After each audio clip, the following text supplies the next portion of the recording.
US টিমৰ চেঞ্চেলৰজনৰ কিবা এটা হৈছে যতে ততে সোমাই থাকিব খুজে যোৱাবাৰটো অকনমান ঠিক আছে বহুত দিন জেলত থকাৰ কাৰণে এৰা পৰিলে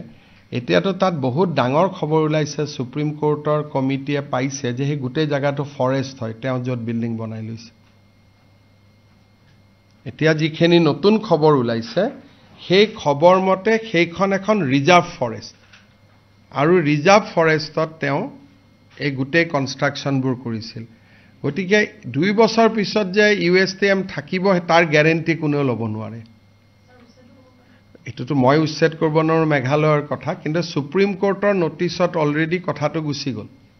যে এখন ৰিজাৰ্ভ ফৰেষ্ট তাৰ পিছত কেনেকৈ কি কৰে এটো মেঘালয় চৰকাৰে জানিব মইতো ভগৱানক কামনা কৰি থাকো যিমান সোনকালে পাৰে ভাঙি গলে ভাল কাৰণ এখনটো শিক্ষানুষ্ঠান নহয় It is just এটা শিক্ষাক ব্যৱসায়ীকৰণ কৰাৰ এটা অনুষ্ঠান